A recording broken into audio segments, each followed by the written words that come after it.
Was CODESA also that convened. I think the CODESA was the biggest milestone in terms of the transition process, because that's where agreements were made and between the freedom fighters, all the agencies that were against the apartheid system and the government at the time, the National Party government. And the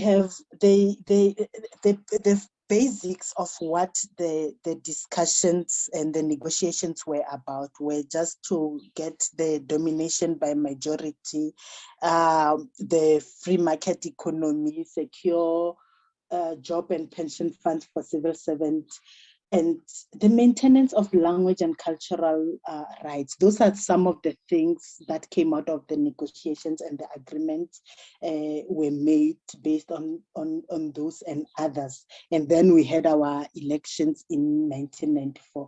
You know, in 1994, I was still very young. I remember that feeling very well.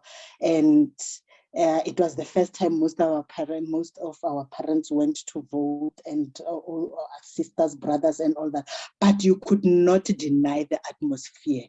At the age that I was in, I did not understand the moment as it was occurring. I just saw excitement, and I could feel it in the air that there's a new era coming, but I just didn't understand it.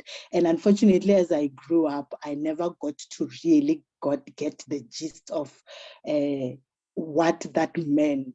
I could hear people talking about how it meant a lot to them and all that, but me as an individual, I never got to understand that, but I appreciated the moment, and I'm enjoying the fruits of that moment, if I can put it like that.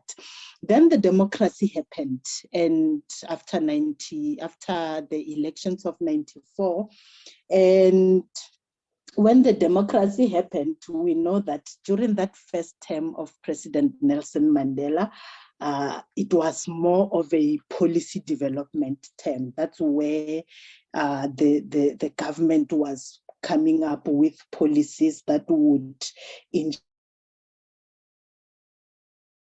be included in the government system. For lack of a better word, but it would ensure that there's unity among all the citizens of South Africa. So we know that first term was more of a mechanical term, if I can put it like that, because it was about drawing policies that will help alleviate poverty, help bridge the gap between the rich and the poor, and ensure that we are all united, we are integrated within our communities. And we had one of the programs that were developed was the Rtp program, the RD program, the Reconstruction and Development Plan. And the aim of that was just to deal with the immense socio-economic problems that was experienced by the majority. And I think it was clearly put down that on what areas should be focused on in order to develop the lowest ranking communities in the country and make them at least improve their status in life. And then we had also the constitution of our country, which was developed and finalized. Mm-hmm.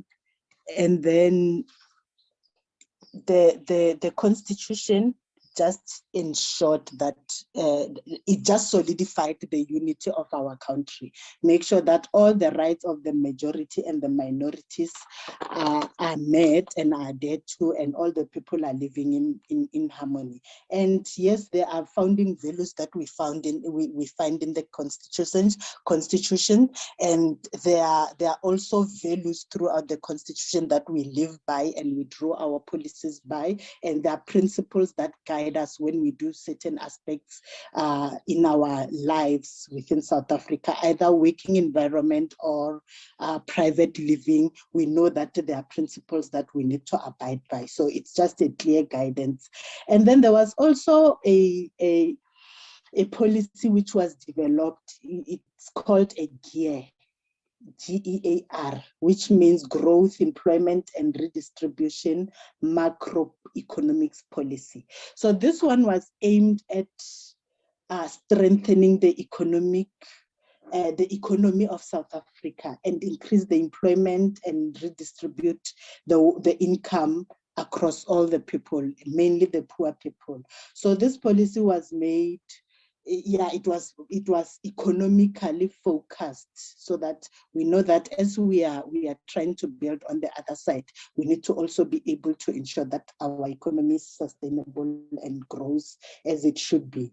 Then later, there was a national development plan. That was a long-term plan, planning program that looks into where we want South Africa in a particular period of time. In this case, it was by 2030. Where do we want to see South Africa in the year 2030?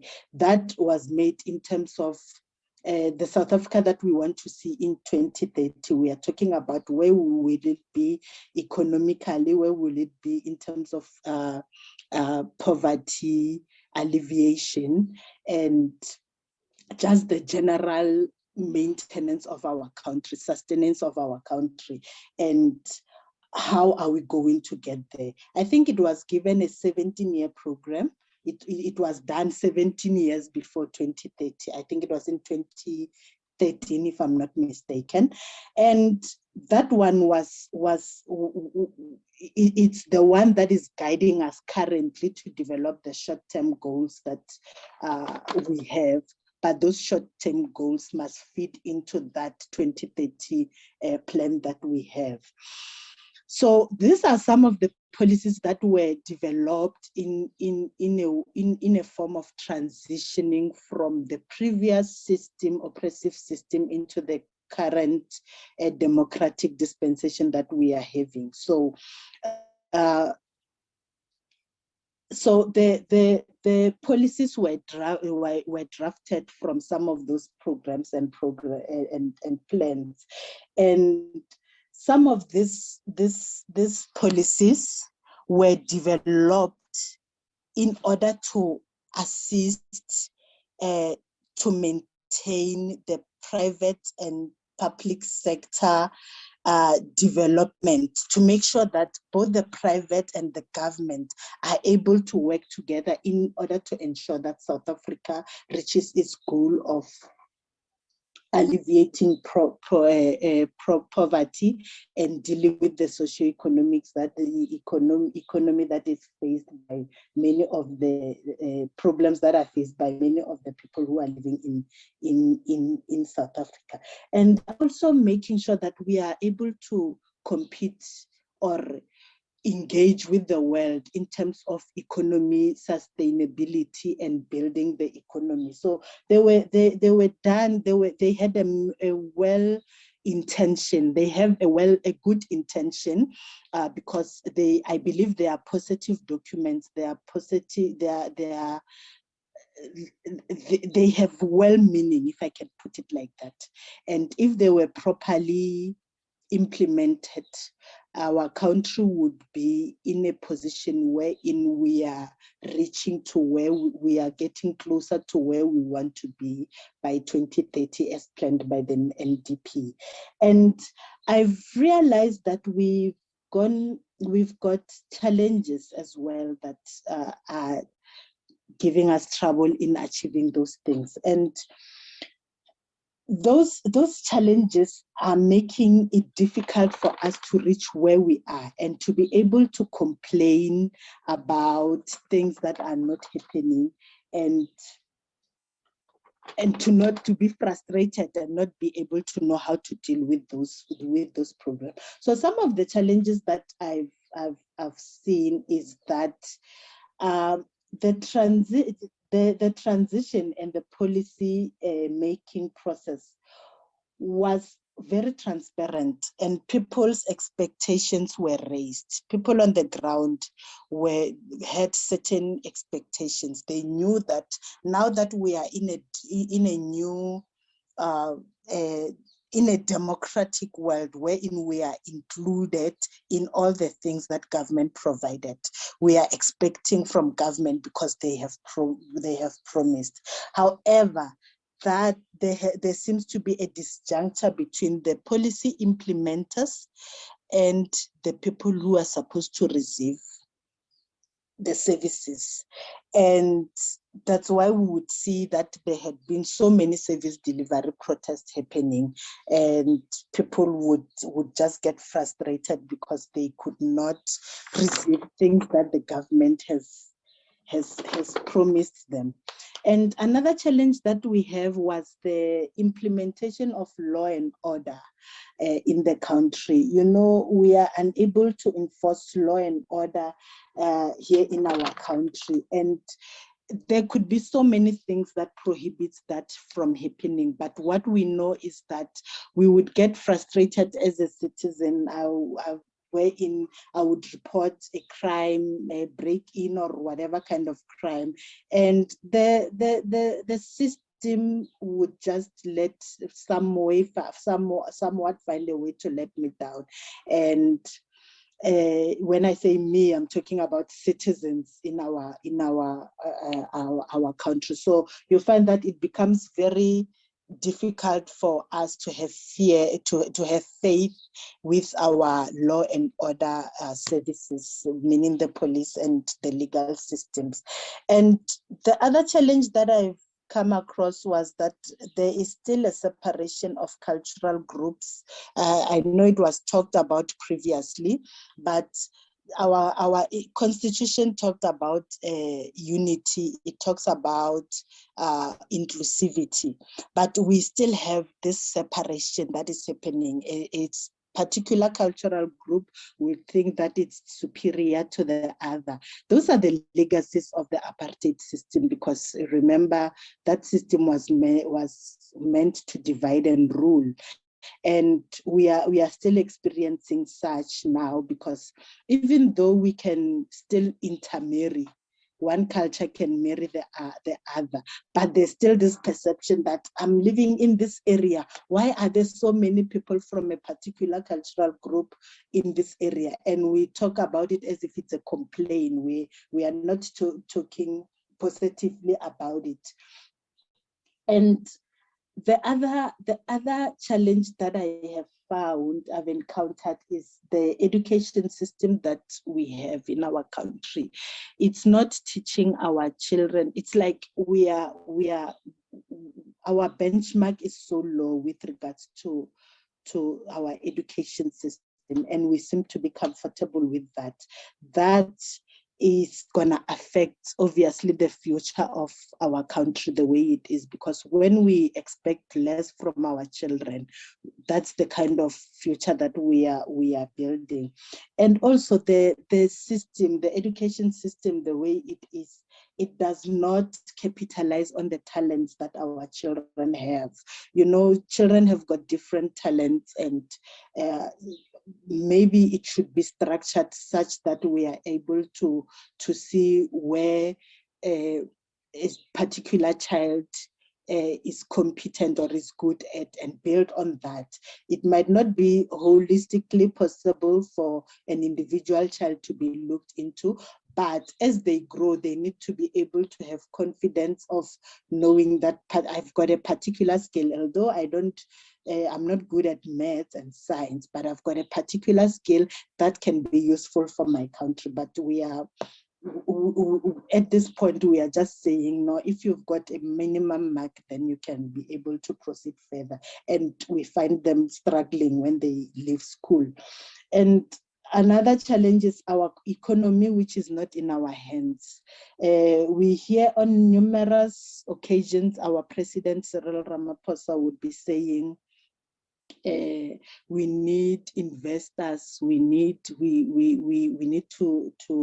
get more investors so that they can invest in our country and grow our economy, and we can be able to create more jobs and all that. So for me, my interpretation of that is that if there are no foreign investors, we are unable to manage and sustain our economy. And that for me is a problem, because if we are relying on other people for our livelihoods, that can be a bit unsustainable for us. And our government, again, doesn't support innovation. Just to tap a bit into what the education part. If somebody comes up with an idea, a young person from somewhere, an unknown person comes up with an idea, and it's something different that has never come about, we find that that person is either will get support for their idea by somebody outside South Africa. With us, we have created a situation wherein if I were to support you with your idea, I will need to check and look into how much I could get out of that idea of yours. So I wouldn't be, as a policy implementer, I wouldn't be looking into how good is your idea for the country. I'll be looking into, let's grow it so that I can also have something in my pocket. And we look into how much we can gain out of that. So that for me, it's not a support, because we've got few situations wherein a person developed something here in South Africa but couldn't get enough support to grow that idea, and they had to grow it with somebody else out there. And we would come back and claim that person, no, this is our child and all that. So that is another challenge that we have. And I could name a lot of those challenges that I saw when it comes to the well-meaning policies that were created during the transition, and to make sure that our lives are sustainable and are growing, and we compete into the economy. But also it has led me to, like, after going through these challenges, it has led me to really question myself more into who are we as a country? Because should we know who we are, this challenge, I don't think we would be facing this kind of challenges as a country. You know, we are at a situation right now wherein our children don't even know the national anthem of South Africa. If they know it, they just don't know what it means, and they don't know the message behind the song.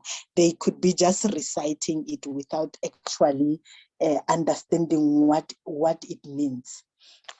You know, as I indicated earlier, that I've lived in some private space, private companies somewhere, you would hear major corporations talk about their corporate identity. If a certain organization has a corporate identity, you will see by the way their employees behave, the way they carry themselves, because they would be knowing that whatever I'm doing, I'm a product of this company. And as an employee, I've got a particular responsibility towards this company. The responsibility is not about the employer-employee relations, but it's about how I carry myself as an individual, in knowing that I represent this company, even if I'm outside the building of this company. So you find that those have established such a stance as cooperation. So as a South Africa, I asked myself so many questions, and I've also asked people around me, those who are in higher rankings of life, though I don't like to use that word, but those who are higher rankings and lower rankings in life, so that I could just get different perspective. I thought maybe it could be me. I might be ignorant enough to not know what that question is, and maybe people would know. But I found that when I ask, I still don't get the answer.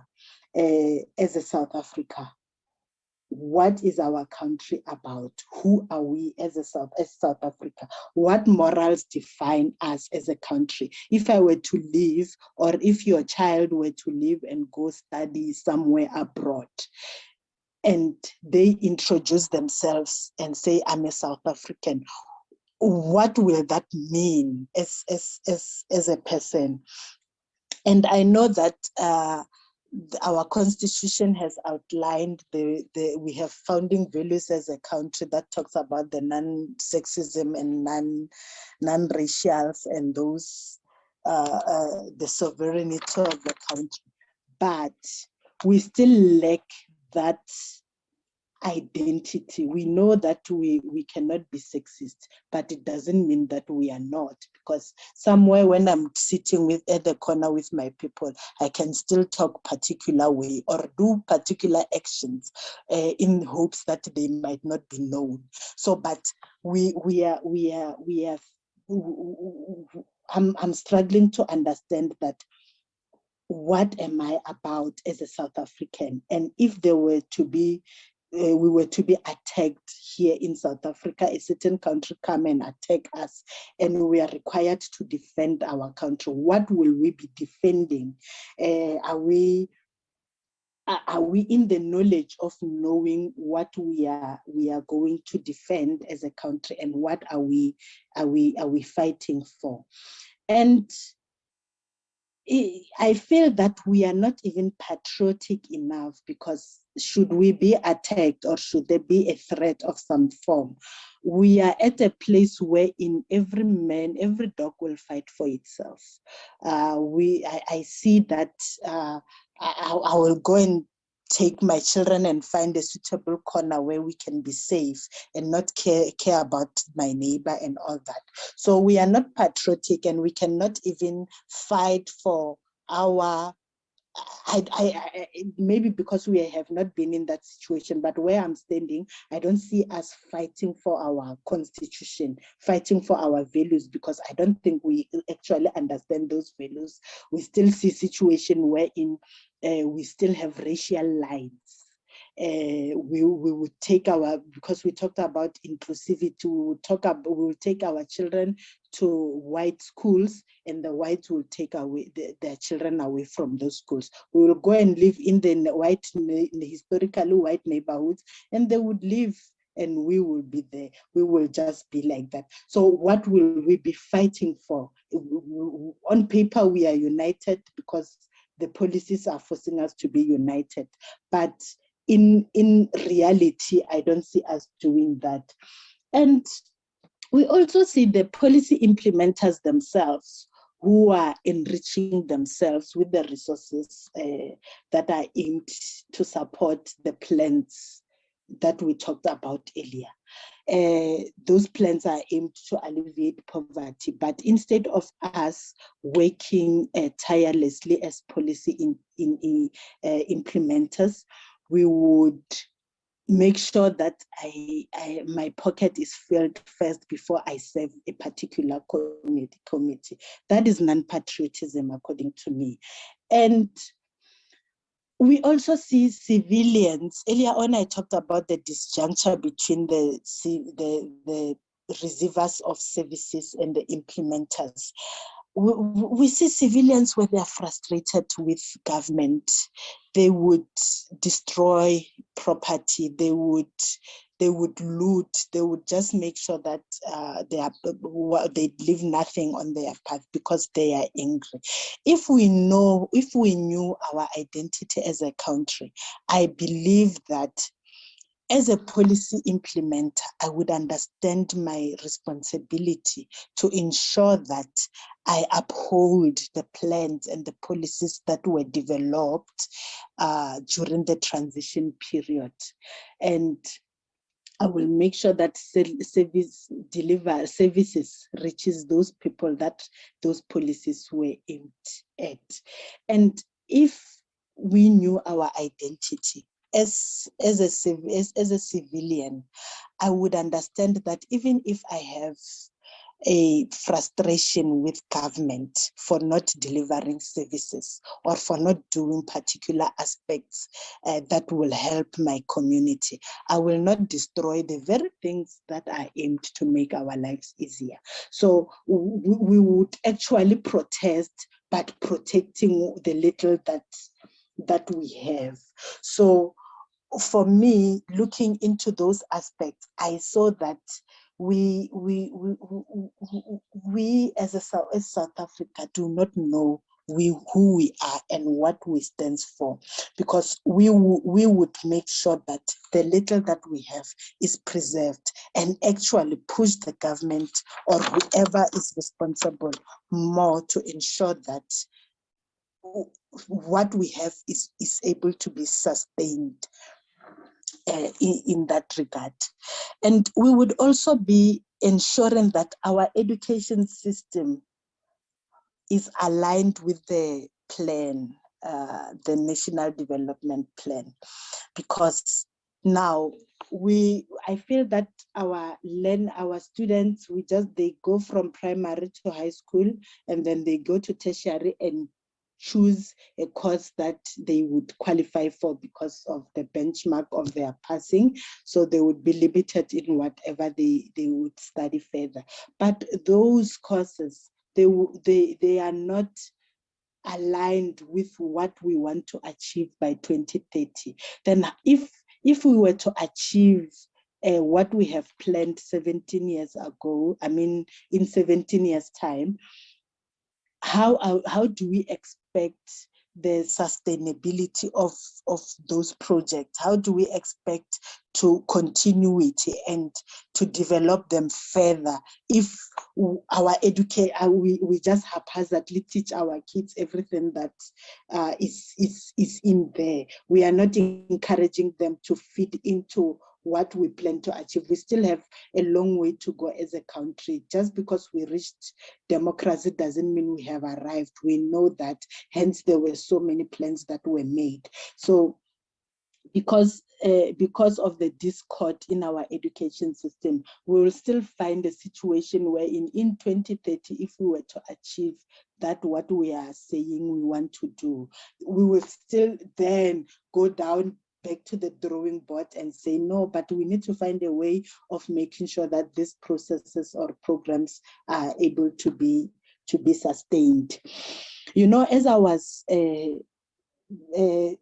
doing research and preparing for this, and actually just for my knowledge, I tried to look into other African countries, because Africa has been historically named the poor continent, but we know now that there are actually a lot of countries in Africa that are booming. Their economy is booming, and one country of interest that I look into was Rwanda.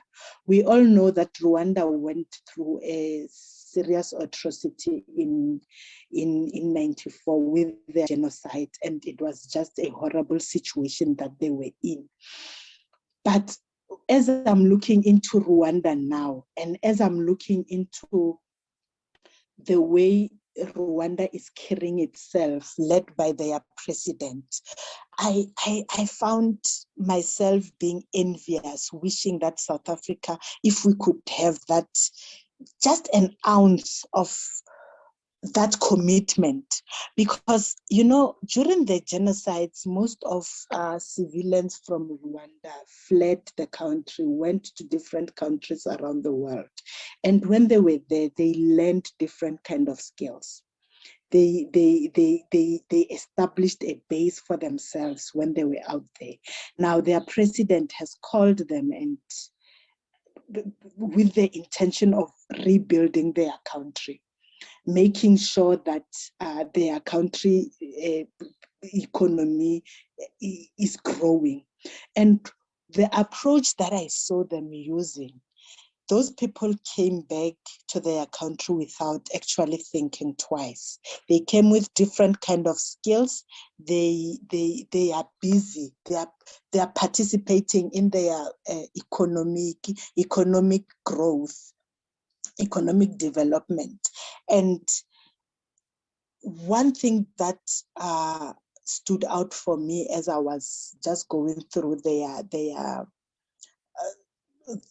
development program, if I can put it like that, was that there was a farm in one of the villages there, and it produces coffee beans. And the government identified that farm and thought that they could use that farm to export those beans. That would help them to, it would assist in their economy. And one of the villagers who fled that area during the genocides and lost all his family members there, went to that community and was facilitating the agreement between the community and the government in order for how they will both benefit from the export, the export if it happens. And I was looking into the passion that was in there, and even because they were narrating some of the activities that they were doing, I could feel the way they were talking passionately about their country, and they were so willing to go extra mile to help develop their country further. I was like, wow, as South Africa, we could have that ounce of commitment. There's nothing that could stop us. And we also know about Ethiopia and Zambia. Those are also some of the booming economic hubs in Africa, and we know their histories very well. They also come from far, but they are patriotic enough to know that they want to build their country, both as citizens and as government. They have united their ideas, they've combined their ideas and united their stands in order to make sure that their countries are developing as they should. For me, that is an example of countries that know their identity. I may not know exactly what they stand for, but you could see that they understand that their country is their birthplace. It's where their seats are, and they are willing to work on it and to make sure that everybody within their communities in the country are able to benefit from that without actually expecting to be reached by the time those things are. But with South Africa, we before we can work on something, we have developed this criteria of wanting to know how much we have, so that I could get at least 50% of that before we can implement a particular program. That for me is a sign of who are we as a country, and we do not know who we are as a country. And somebody once said, in order for us as South Africa to get things right, we need to press a reset button. I like to say that a lot, and somebody looked at me like I'm crazy, but I had somebody else saying that, so I'm talking about the other person who said that. I was like, okay, this person just see how I see it. But they said we need to press a reset button, pause a little bit, check ourselves, and start replanning, reprioritize, organize ourselves properly, so that we can ensure that we implement those policies in a effective manner. But we know that it's not possible to press a reset button in a moving economy when people are still going to sleep hungry, when we still have children who are orphaned by so many dread diseases within our communities, and so other socio-economic problems that have affected them. So it's not going to be possible for us to just press the reset button. But I think it is very important as a country just to re-look into ourselves and remind ourselves and learn the founding values that we have in the Constitution. We talked about Ubuntu, which I don't think we as a country we understand what Ubuntu means, and I don't think we get the dynamics of that. But we need to get to a point wherein we as citizens, it starts with an individual.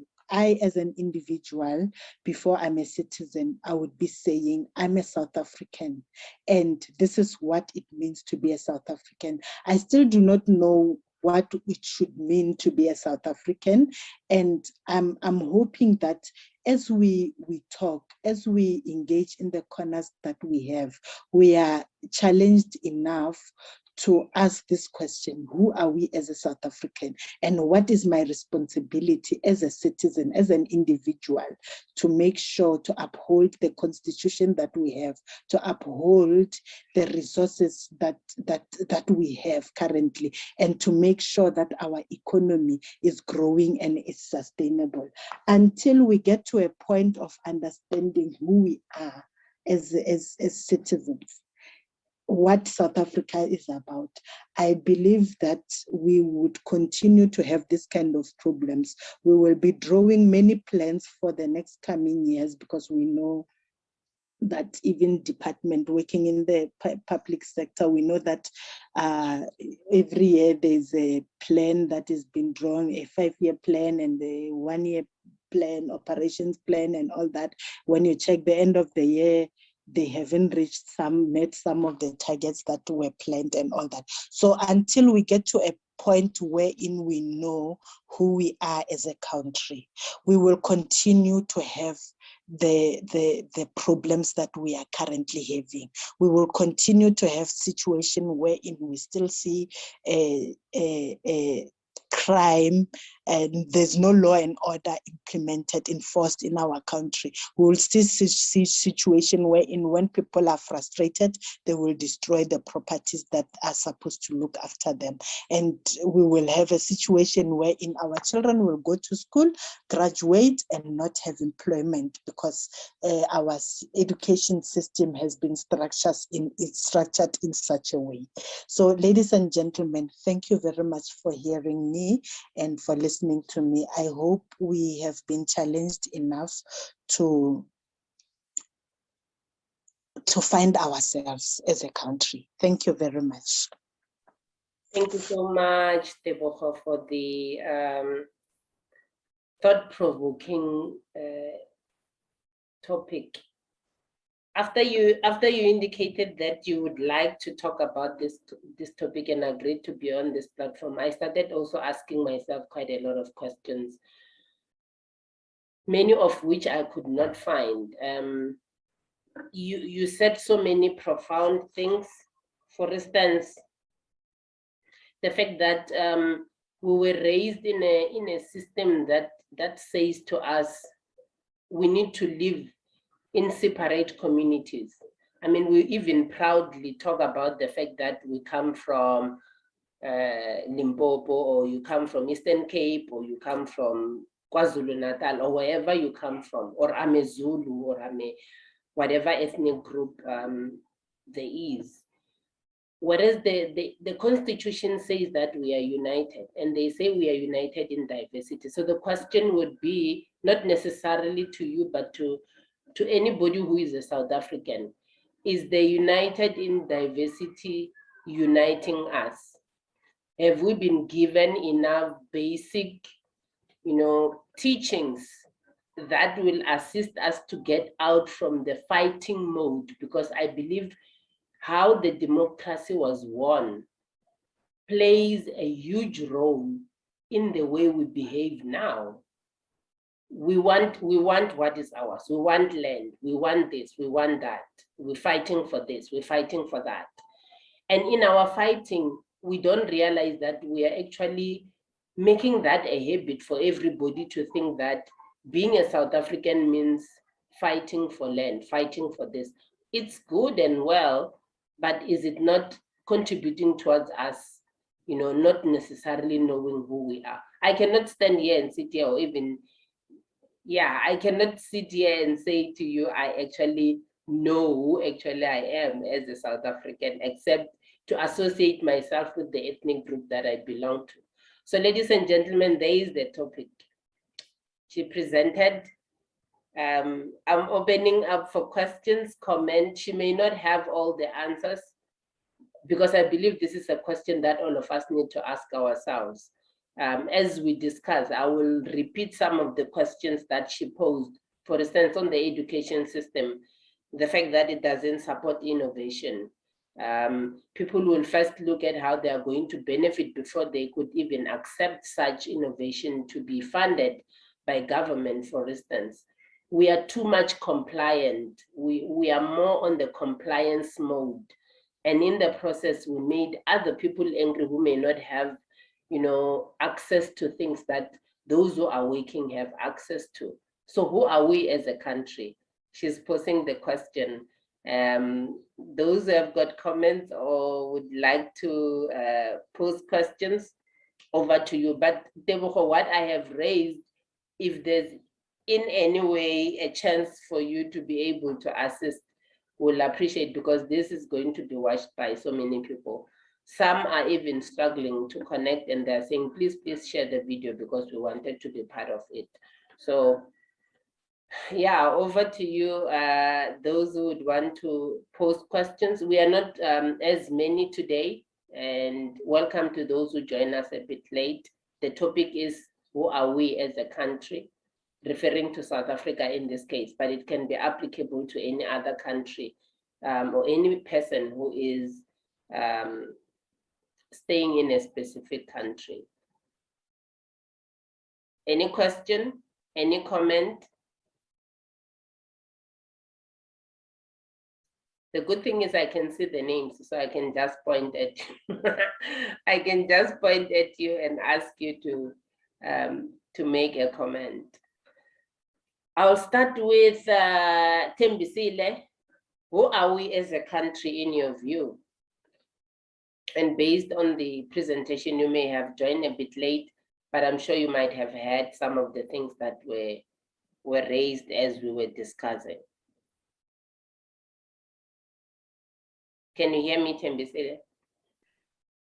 Yes, I can. Good afternoon, everybody. I got the core topic and it was already inside, and I'm like, oh, I got that question. I also don't know. Who are we as a country? That is so deep. I feel that as a country, we have been more on the reactive side of things and not proactive in determining, in coming to a decision of who we are. It's like we are always trying to put out fires, but we don't know what's going on. So I don't know who we are as a country, honestly speaking. I feel that, as our speaker was saying, Ostep was saying, that we do need a pause to sit and examine and really look at what is it that we want to achieve as a country. What is it that determines who we are as a country? As tribes and all that, yes, we might have an idea, but as a unit, I feel that perhaps hasn't been touched on, and it's something that needs to be touched on. So yeah, I also have questions. I don't have answers.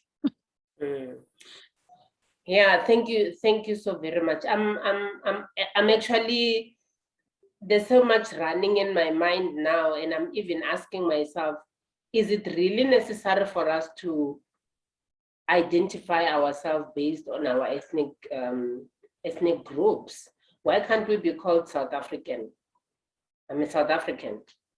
And that's what Americans do. They, as much as they will say they are African Americans, which is also classification of some sort that Tebogo was referring to, but to a certain extent, it is actually the divide and rule for me that is continuing, and it makes us not to continue to know who we are.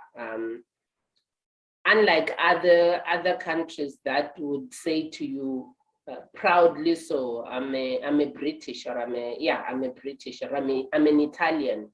and they will explain to you what it means to them to be an Italian and how they associate themselves with being Italians. Shadrach, I see your hand, you can go ahead. Thanks a lot to Tebogo for such thought-provoking presentation. When she opened up the presentation, she said during the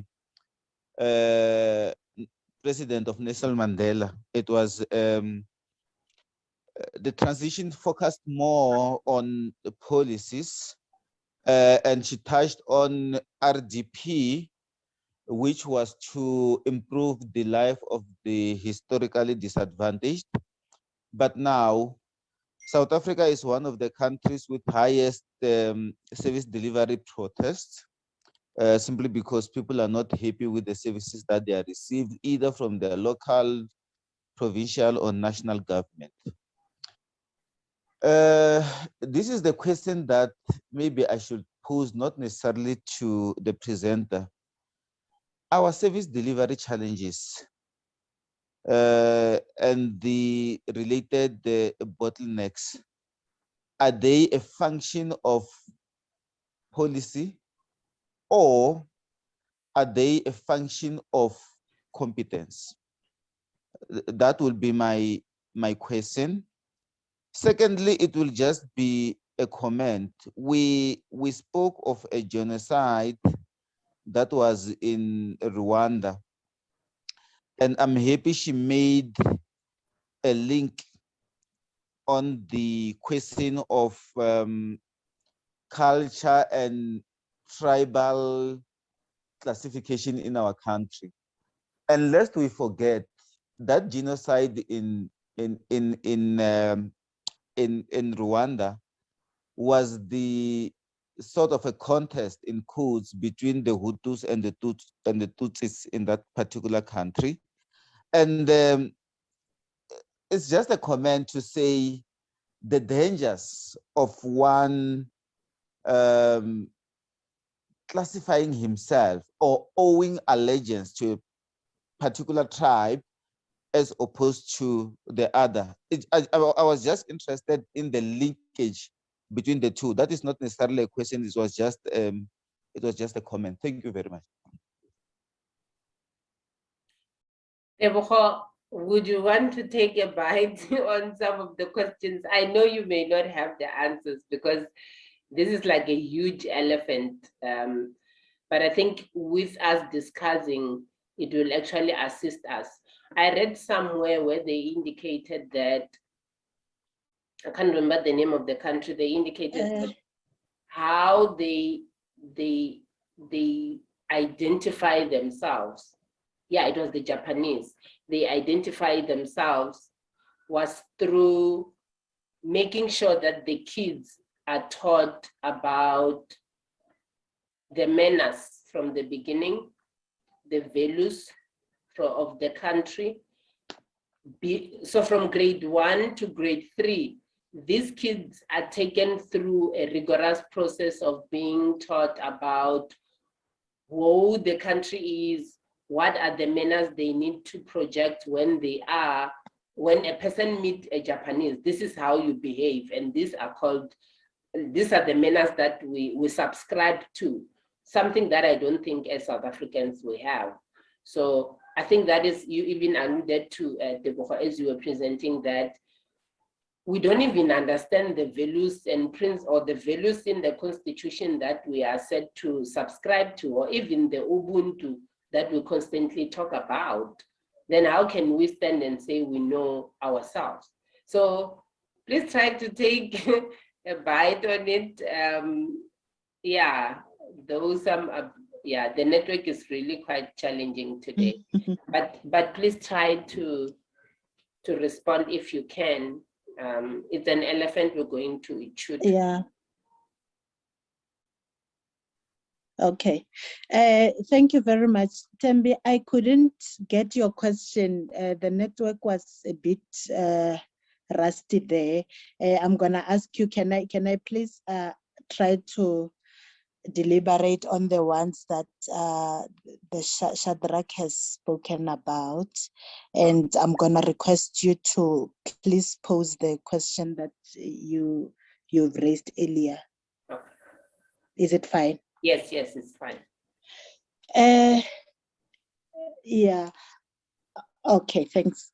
You know, Shadrach talked about whether it's the non-delivery of service, it's a policy or a competence issue.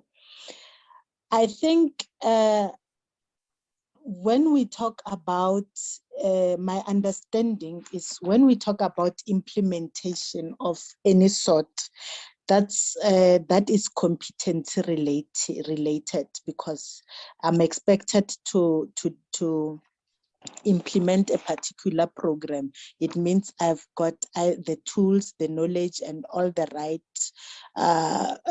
support that can assist me to implement that. And the policy, it's sort of a map, a guideline on what we want to achieve, what we want to do. So it's very important to have the policy so that we know what we want to do, and the competence, it's also very important. So we do not deny that we have policies in place that are meant to assist in delivering services in particular areas. We know very well which areas need what kind of services. That we know, it's not a secret. I'm sure those who are working in government might be able to know that, and some of those who are in private sectors or public sectors that are dealing with service deliverers. But the issue is the accountability that would come with that. And because we are in a situation wherein we are confused about ourselves, we lack accountability. All these things that we talked about, it's basically lacking of accountability, because I know that if I pocket or I don't deliver a service there, nothing big is going to happen, and it will be just written in an annual report somewhere that we had planned to have 20 targets, but we only did 5. And then Auditor General will give a verdict, and then next year we start again with the planning. So it's more on the accountability part. And because of our lack of identity and of not knowing who we are unable to hold those implementers accountable. Our system is unable to do that. There are so many hands involved in the service delivery. We end up not knowing where the breakage is.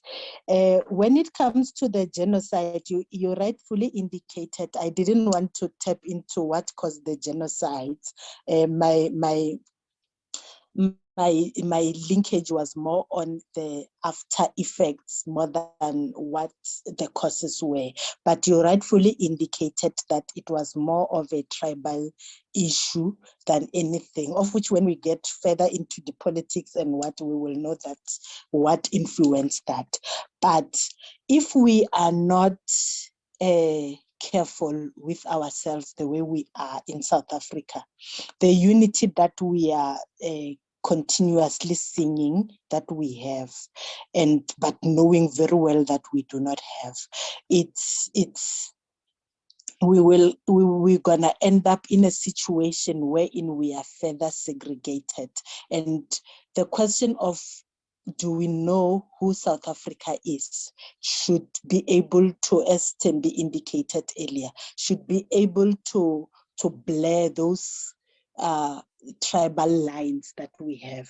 When I am Mopedi and I see a vendor speaking, I shouldn't characterize that person by the tribe that they belong to, or the culture that they form. So because we do not know who we are, if we did know, or we are standing up as South Africans, I am a South African, I wouldn't mind engaging with a person from a different tribe or culture. That shouldn't even be an issue. We could be embracing them and knowing that we are living with them. If we knew who we are, we wouldn't be having the conversation of that. So basically, that is how I see it in that regard. Thank you. Thank you so much. Mine was not necessarily a question. I was just indicating the fact that, as you alluded to initially, as a country or as citizens, we don't even know or even understand the constitutional values that we are supposed to live by, or even Ubuntu. And the fact that the democracy was born out of fighting and wanting. We want the land. We want this. We want that. And the violence has not necessarily been removed from us as mostly Black people. We always see the next South African, who is usually a white person, as somebody who has taken something away from us. Yes, they have. But how do we now become that united nation in diversity, as we always say, without us, losing the fact that the identity that we're supposed to have should be based on the Constitution in a way. But in my view, I feel that divide and rule is actually still very, very much alive. And it being alive means it is now covered by the wants, which are forever used by politicians. Yes, we want those things, but how do we then become this united community or nation that we are supposed to be? And I think that's where we have lost us being able to know who we are. We always identify ourselves by things we're supposed to have, the ethnic groups we belong to, the demography or the place we come from, but not necessarily based on what the Constitution say, which is the values. So I gave an example of the Japanese that from grade 1 to grade 3, they actually teach the kids manners and also the values. So when a Japanese child grow up, there's a specific manners that they need to portray, which they are taught from grade 1 to grade 3. And after that, they even know what values they need to project when they go out and meet other people. So you can, if a Japanese meet another Japanese in America or in South Africa, they can tell that that is a Japanese because of the way they behave. Can we be able to do that? No, we can only be saying, no, that is a Shangan, that is a Venda speaking, or that is a Tswana or Zulu or Xhosa. We don't necessarily have that, as you said, identity that says, I am a South African. And we run away from using I am a South African phrase because we still have the mentality of being, separated or segregated. So that was not necessarily a question. I was actually saying it poses more questions about how can we go about doing it, but it points back to the fact that when the democracy was won, nobody took time to make sure that we unlearn the fact that we don't have to fight every time. I mean, you sit in meetings, you can tell that people are fighting even when it's not necessary. The tone will tell you this person is fighting for what? It's not even clear. Yeah, so it's quite thought-provoking. Noktula, you are raising your hand.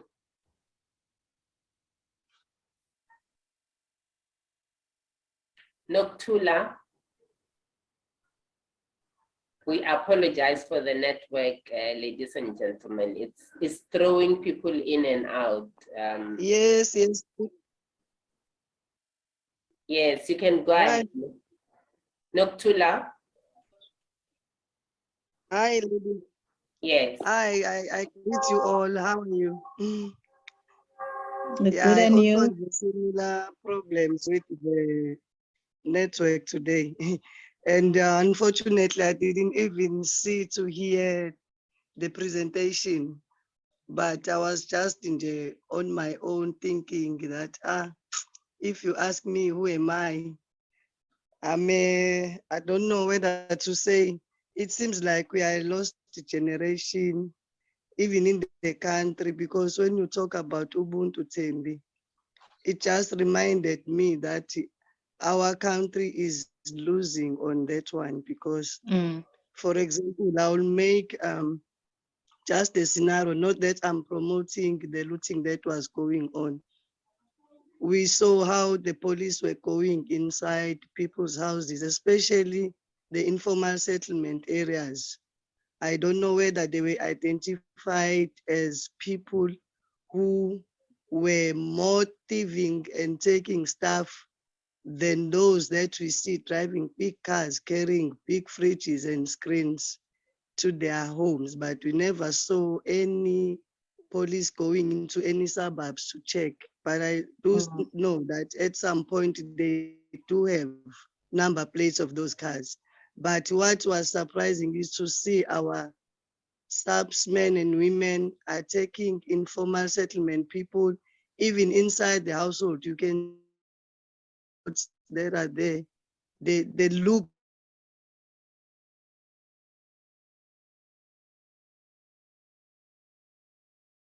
just terrible, because when we moved into local government, those engineers, those surveyors, those people who were those whites who were doing the actual implementation, we just came there and chased them away because of the Employment Equity Act and all that, without extracting skills from them.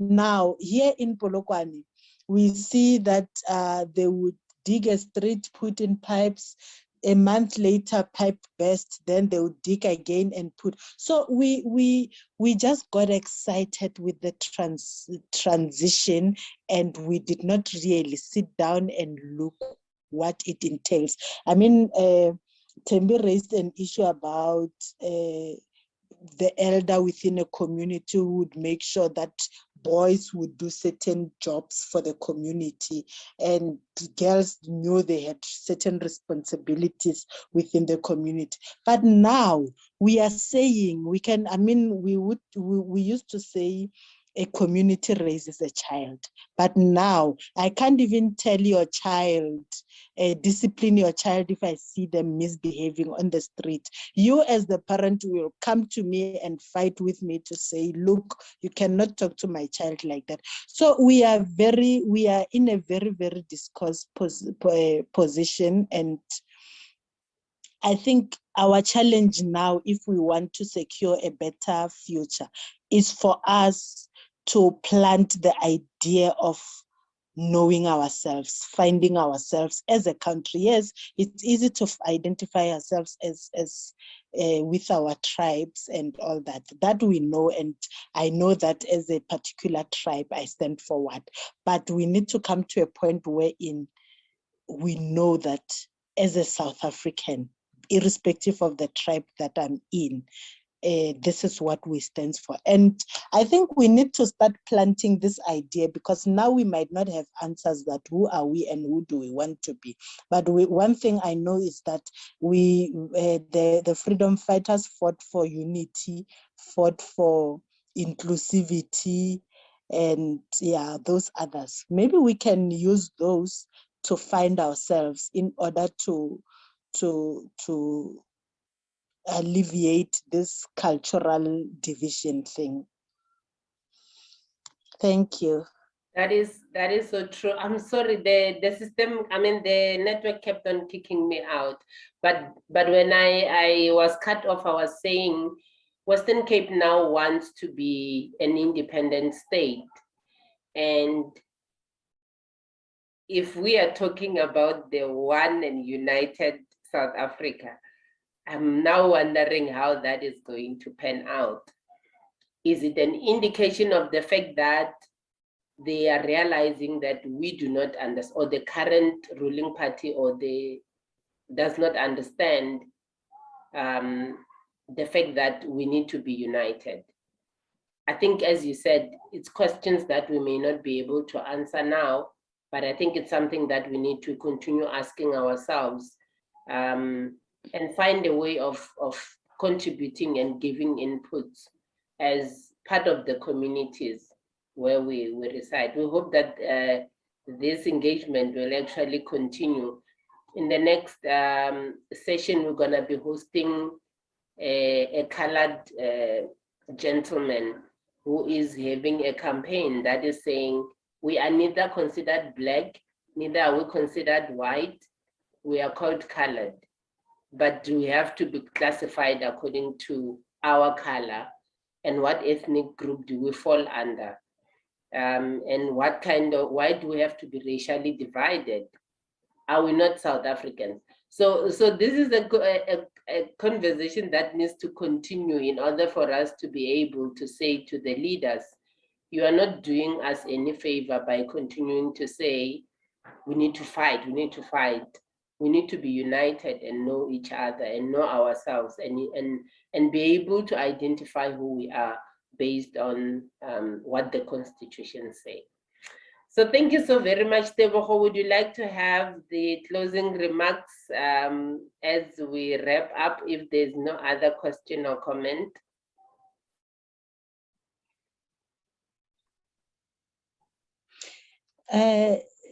Thank you very much, Thembi, for the platform and for the engagements that we just had. And I'd like to thank everybody who participated and who listened and participated, and those who will still be able to find it, to draw interest in this. I think it's for me, my passion is let's get to a place wherein we know that South Africa is our home and it's our only home, and we get to a point wherein we raise our children understanding that South Africa is their home and they need to be able to uphold it as such. And we understand the Constitution and the journey, we do understand the journey that we went through, but the journey of upholding it and continuing with the sustainability of our economy. So thank you very much. I'm hoping that we would have more engagement as we go until we get to a point wherein we are proudly saying, I am a South African. Thank you. Okay, thank you so much also for having made time. Hope that you're gonna share the presentation so that we can share with all the participants and those that could not make it, because most of the people are indicating, even on WhatsApp, that they are being thrown out. Some cannot connect. So we're gonna share the presentation. I'm hoping that you're gonna share with us. But thank you so much for making time and for the research you made, for the engagement, and even for the thoughts that you brought to the table. And also, ladies and gentlemen, thank you so much. This was Tebogo Seabi. She called herself an active citizen, and I guess all of us can become citizens too. And I am Thembekile Felicia Makubele. We're gonna meet next time. We hope that you're gonna continue joining us.